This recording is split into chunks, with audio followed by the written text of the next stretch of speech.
देव के देव महादेव के चरणों में प्रणाम, माँ भवानी के चरणों में प्रणाम, सब देवी देवताओं के चरणों में प्रणाम, हरिंदर भैया के चरणों में प्रणाम, नीलम दीदी के चरणों में प्रणाम, माता पिता के चरणों में प्रणाम। मेरा प्रणाम स्वीकार कीजिए, स्वीकार कीजिए, स्वीकार कीजिए। आज मैं सावन महीना का एक चर्चा लेकर आई हूँ। आप लोग भी सुनिए आनंद पूर्वक से। आप लोग को भी सुनने का इच्छा होता हुआ होगा। आज लेट से मैं वीडियो बना रही हूँ।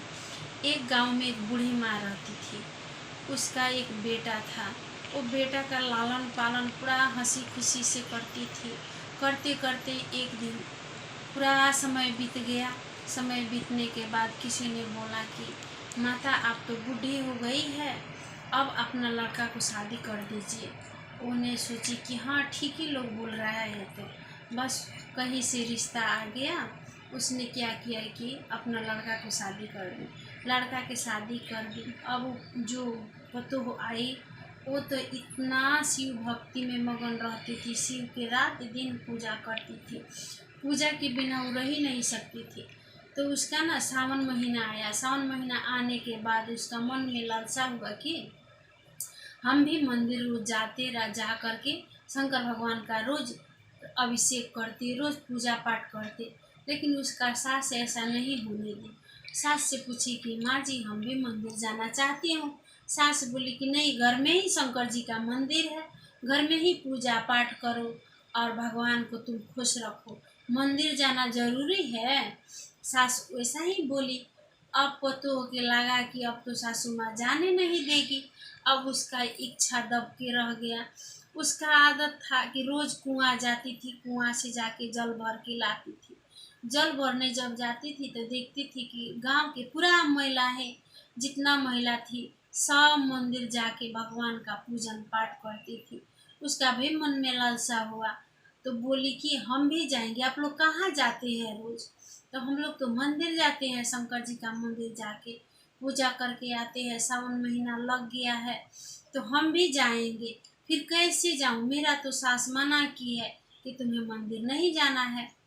फिर वो क्या की कि बोली कि उन लोग जो महिलाएं थी बोली कि चलो हमारे साथ चलो, और तुम्हारे पास कुछ भी नहीं है, हम ही लोग को साथ में जो पास में है उसी में से तुम पूजा पाठ कर लेना। सास भी नहीं जानेगी, तुम्हारा काम भी हो जाएगा और तुम पूजा भी कर लेगी। ऐसा करते करते करते करते जब 30 दिन बीत गया तो दूसरे ही किसी का फल से, दूसरे ही किसी का फूल से, दूसरे किसी का जल से चढ़ा के भगवान का पूजन पाठ करती थी।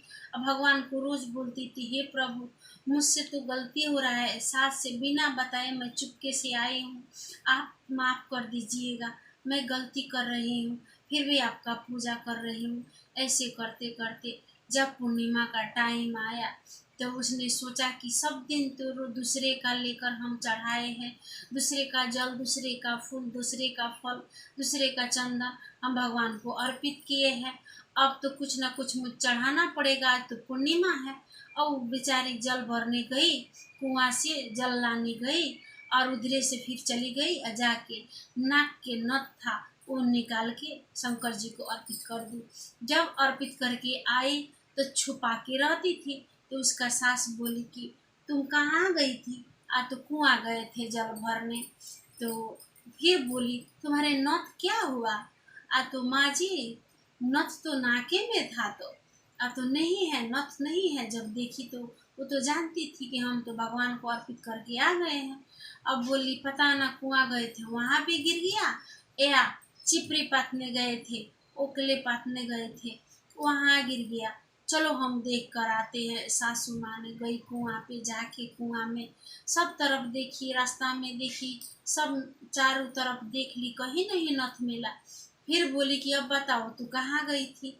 तो बोले तो हम ओखले चिपरी पातने गए थे, वहीं पे कहीं गिर गया होगा। फिर सासू माँ बोली हम दोनों चलते हैं, जाके ढूंढते हैं कि चिपरी में है कि कहाँ गिर गया। दोनों सास पुतोह आई तो चिपरी में देखने लगी। एक चिपरी सास टुटाई, उसमें भी नथ था, और पतोह टुटाई, उसमें भी नथ मिला। अब तो सास चकित रह गई, ऐसा तो कैसे हो सकता है? एक नथ में मेरा इसका गया था और इतना नथ ही नथ मिल रहा है। तब उसका सास पूछी ये क्या रहस्य है? तो बता सकती है क्यों सब में नहीं मिल रहा है। तो तब सास पतोह ने पैर पकड़ ली, और पैर पकड़ के पैर में गिर गई, बोली सासू माँ मुझसे गलती हो गई है। हम सावन महीना भर दूसरे के जल से, फल से, फूल से, चंदन से पूजा किए, मंदिर जाके आपसे बिना बताए। अब जब आया पूर्णिमा आया, उसी टाइम में अपना नथ निकाल करके हम भगवान को अर्पित कर दिए। आपसे बिना बताए हम पूजा करने गए थे, उसी के वजह से आज देखिए भगवान का, शिव भगवान का कृपा देखिए, एक नथ हम चढ़ा कर आए, पूरा ही नथ मिल रहा है। तब सास ने बोली कि अब अगले साल से हम भी सावन के महीने में सोमवार के सोमवार, हर एक सावन महीने में हम दोनों जाके जल डालेंगे। बाबा का कृपा ऐसा ही होता है। आप लोग भी शिव गुरु को पूजन कीजिए, चर्चा कीजिए, भजन कीजिए। हम पर तो पूरा दया किए हैं, आप लोग भी दया करेंगे। हर हर महादेव।